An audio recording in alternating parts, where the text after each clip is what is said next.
After the Malaysia Airlines Flight 370 disappeared over Southeast Asia, Malaysian officials are still carrying on with the search operations. Malaysian authorities have just concluded a media briefing in Kuala Lumpur. The Malaysian government says the search has been expanded and now involves 42 ships and 30 aircrafts. The country's transport minister says the focus of the search will be on South China Sea and Straits of Malacca. And there are reports that the last radio transmission from the cockpit of the missing airliner was "all right, good night" as the plane switched from Malaysian to Vietnamese airspace. When you're up here with this search and rescue team, you really get a sense for just how vast this investigation is. This particular mission is 70 square nautical miles. That's just a fraction of what these teams have to cover. There has been a lot of talk about a very mysterious ping detected by military radar at 2:15 a.m. That is why we are here west of Malaysia. It's been 6 days now, and I wonder, is there anything that leads you to believe you might be getting closer to finding Flight 370? For time being, no. Unfortunately, no. So you keep going? Yeah, we will keep on searching for any clues or any sign of the. We're doing our best to conduct the search. As long as there is hope, the search will go on. That is the promise of the Chinese premier, no less. But even with all the resources that the superpower is dedicating to the cause, the fate of the Malaysia Airlines flight remains unknown. And every day that goes by, theories that might have seemed initially outlandish start to appear plausible and worthy of consideration. When hope is all you have, anything is worth clinging to.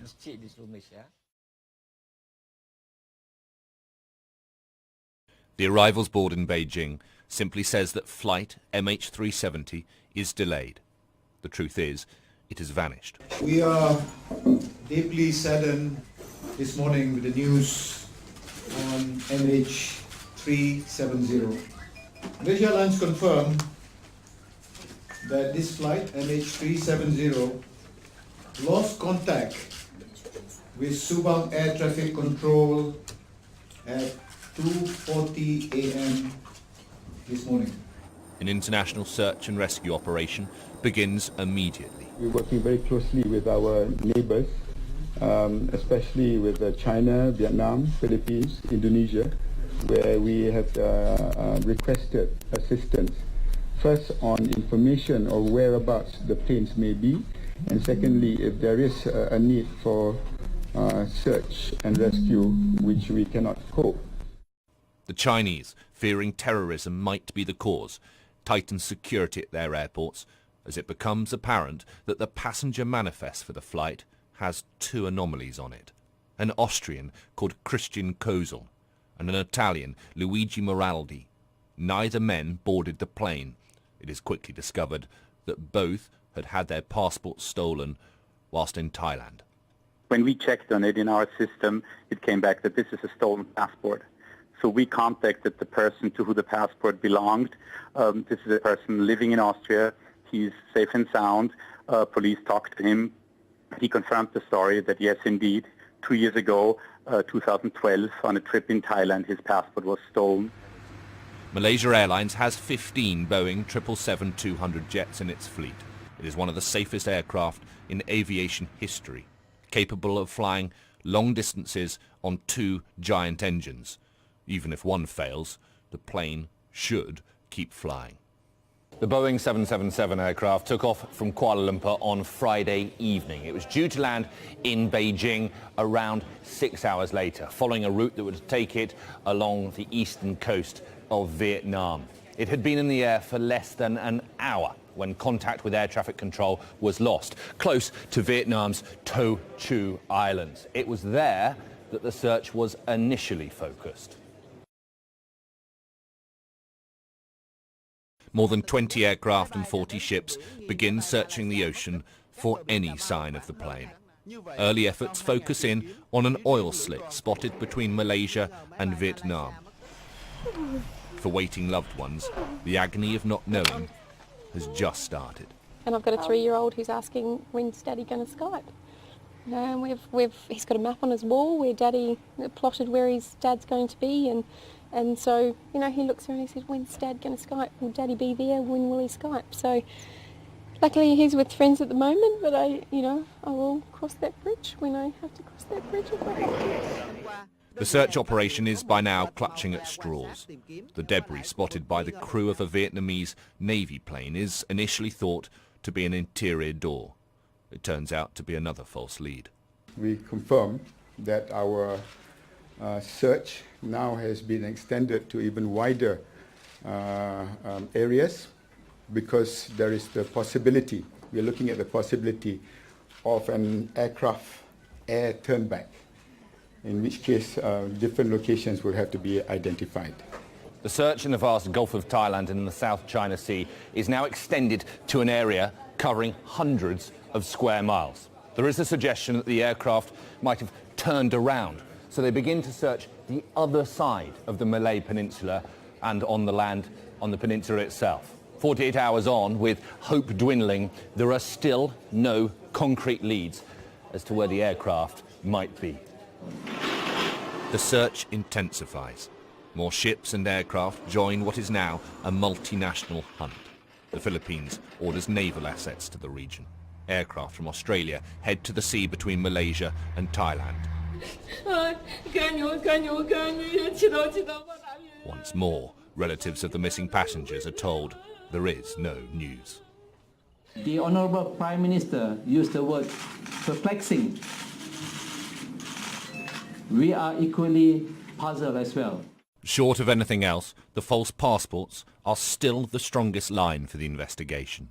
2 suspect tickets were paid for in Thai baht, but issued to 2 men who were not on board. The passengers in their place were booked to go from Kuala Lumpur to Beijing and then on to Amsterdam.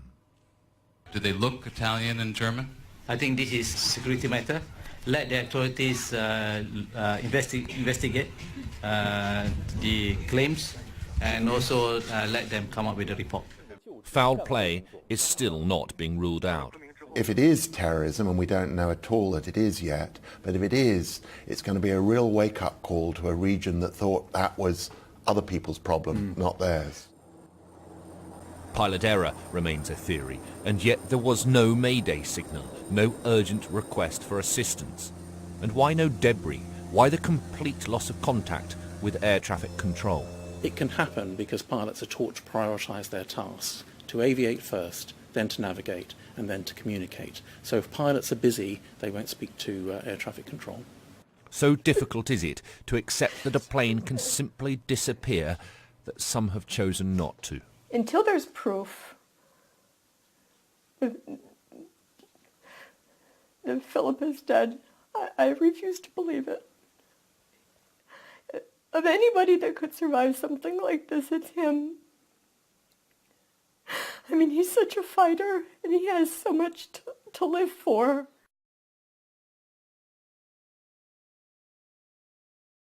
Commercial flights continue above the Malay Peninsula as the search area is expanded further still, now well beyond the projected route of MH370. Finally, there is a breakthrough. The 2 men travelling on stolen passports are identified as Iranians. One, a 19-year-old with no known connections to terrorism. It is now believed he was trying to claim asylum in Europe. We believe that he is not likely to be a member of any terrorist group. And we believe that he is trying to migrate to Germany. Interpol named the 2 men as Puri Noor Mohammadi and 29-year-old Delavar Saeed Mohammed Reza and confirm that they boarded the plane using the stolen passports. We know that once these 2 individuals arrived in Kuala Lumpur on the 28th of February, they boarded Flight 370 using different identities. Search teams now switch course completely and begin looking at the western side of the Malaysian peninsula, the Malacca Straits, one of the world's busiest shipping channels. The reason for the change is that the Malaysian military say that they tracked a plane there on radar at around 2:15 a.m. in the early hours of Saturday morning. That's around 45 minutes after the plane vanished from air traffic control screens. It is possible that the plane changed course around Kota Baru over the east and flew at a lower altitude as it turned back to Sabang. The airline has listed pilot error as a possibility, and that theory gains momentum when Australia's Channel 9 broadcasts these pictures of the plane's co-pilot, Farik Ab Hamid. Mid-air on a flight in 2011, he allegedly allowed passengers into the cockpit, and it's now being claimed was smoking in there.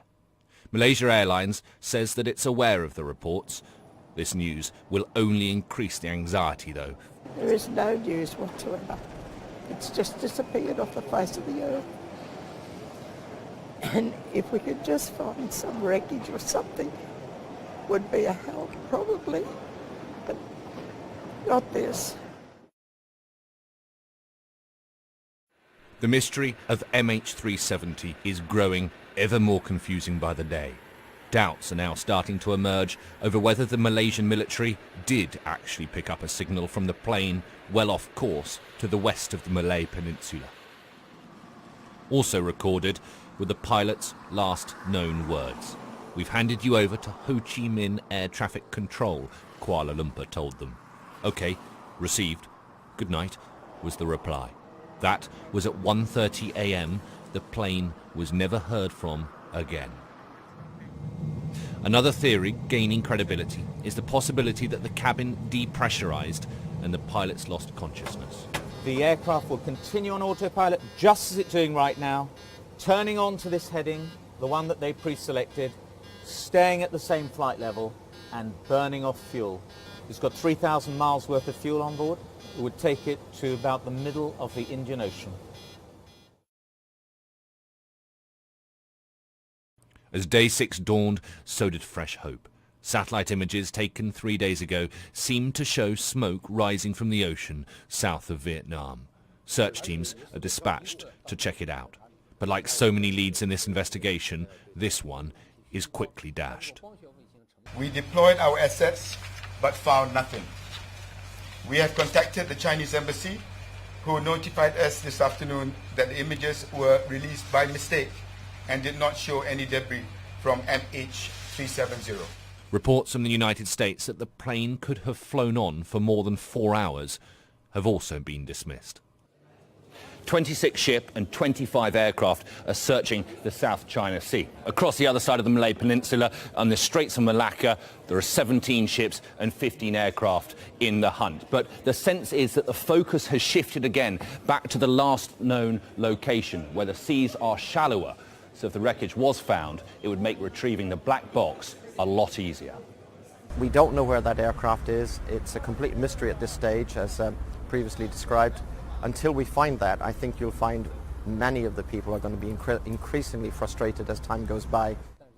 Other than covering thousands of square miles of open sea, the authorities are really no further forward than when they started the search almost a week ago in the hunt for Malaysian Airlines flight MH370 and the 239 people who were on board. Alistair Bunkle, Sky News.